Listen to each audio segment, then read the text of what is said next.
સ્વામિનારાયણ સંપ્રદાયના જ્ઞાન પ્રકાશ સ્વામી દ્વારા જલારામ બાપાને લઈને એક બફાટ કરવામાં આવ્યો છે, પરંતુ જ્યારથી જ આ બફાટ કરવામાં આવ્યો છે ત્યારથી આ વિવાદ ક્યાંક રાજકીય તરફ વળી રહ્યો હોય એવું પણ લાગી રહ્યું છે। એક બાદ એક રાજકીય નેતાઓની પ્રતિક્રિયા પણ સામે આવી રહી છે, પરંતુ હવે આ બધાની વચ્ચે પરિમલ નથવાણી છે તે પણ મેદાને આવ્યા છે અને તેમના દ્વારા પણ એક સોશિયલ મીડિયામાં પોસ્ટ કરવામાં આવી છે। શું છે સમગ્ર વિષય જોઈશું આજના વિડીયોમાં। નમસ્કાર, હું હંસિની અને તમે જોઈ રહ્યા છો નિર્ભય ન્યૂઝ। જલારામ બાપાને લઈને જ્યારથી જ જ્ઞાન પ્રકાશ સ્વામીનું નિવેદન સામે આવ્યું છે ત્યારથી જ અત્યારે હાલ લોહાણા સમાજ હોય કે પછી રઘુવંશી સમાજ હોય દરેક લોકોમાં ક્યાંક રોષ જોવા મળી રહ્યો છે। પરંતુ આની પહેલા પણ આપણે જોયું હતું કે જેતપુર અને જામકંડોરણાના ધારાસભ્ય જયેશ રાદડિયા છે તેમના દ્વારા પણ આ વાતને લઈને નિવેદન આપવામાં આવ્યું હતું। તે બાદ હવે સાંસદ પરિમલ નથવાણી છે તે પણ મેદાને આવ્યા છે અને તેમના દ્વારા પણ પોતાના સોશિયલ મીડિયામાં એક પોસ્ટ કરવામાં આવી છે। જો સૌથી પહેલા તો આ પોસ્ટ વિશેની વાત કરવામાં આવે તો મારી પાછળ જે તમે પોસ્ટ જોઈ રહ્યા છો તે પરિમલ નથવાણી દ્વારા કરવામાં આવી છે અને ખાસ કરીને આની અંદર જલારામ બાપાનો જે આ વિવાદ સામે આવ્યો હતો તેને લઈને પણ વાત કરવામાં આવી છે। સૌથી પહેલા તો જો વાત કરીએ, અહીં જે લખાણ લખવામાં આવ્યું છે તેમાં ખાસ કરીને લખ્યું છે કે સંત શિરોમણી શ્રી જલારામ બાપાને માત્ર લોહાણા સમાજ જ નહીં પરંતુ સમગ્ર હિન્દુ સમાજ ભગવાન સ્વરૂપ માને છે। તેમનું અપમાન કરવાનો કોઈને અધિકાર નથી।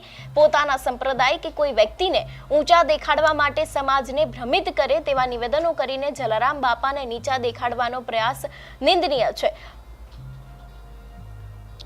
લાખો લોકોની આસ્થાને ઠેસ પહોંચાડે તેવા વ્યક્તિને તાત્કાલિક ધોરણે વીરપુર જલારામ બાપાના મંદિરમાં જઈને પોતાની ભૂલને સ્વીકારીને માફી માંગવી જોઈએ અને પશ્ચાતાપ કરીને લોકોનો રોષ છે તેને ઠારવો જોઈએ। તેની સાથે જ અહીં જલારામ બાપાને લઈને જે હેશટેગ છે તે પણ લગાવવામાં આવ્યા છે અને ખાસ કરીને જલારામ બાપાનો તેમના દ્વારા અહીં ફોટો પણ મૂકવામાં આવ્યો છે।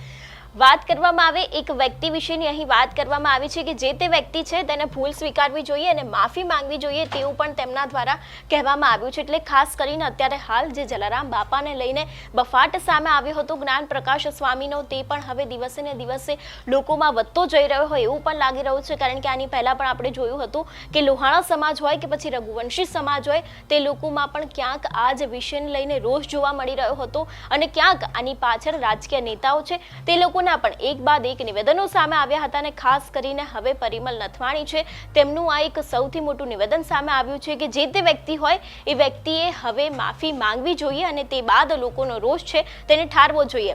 જો વાત કરવામાં આવે જ્ઞાન પ્રકાશ સ્વામી વિશેની તો તેમના દ્વારા એક વિડીયો મારફતે માફી માંગવામાં આવી હતી, તેમ છતાં પણ રોષ છે તે સમ્યો નથી ને હજી પણ આગળ એવું પણ કહેવામાં આવી રહ્યું છે કે લોહાણા સમાજ હોય અથવા તો પછી સનાતન ધર્મમાં જેટલા પણ લોકો માને છે એ લોકોની ક્યાંક મીટિંગ થવાની છે ને અત્યારે હાલ જે લોકોમાં રોષ જોવા મળી રહ્યો છે એને જ લઈને લોકો ચોટીલા પણ જવાના છે ને ત્યાં જઈને પણ એક નવી મીટિંગનું આયોજન કરવામાં આવવાનું છે તેવી પણ વાતો અત્યારે હાલ વહેતી થઈ છે।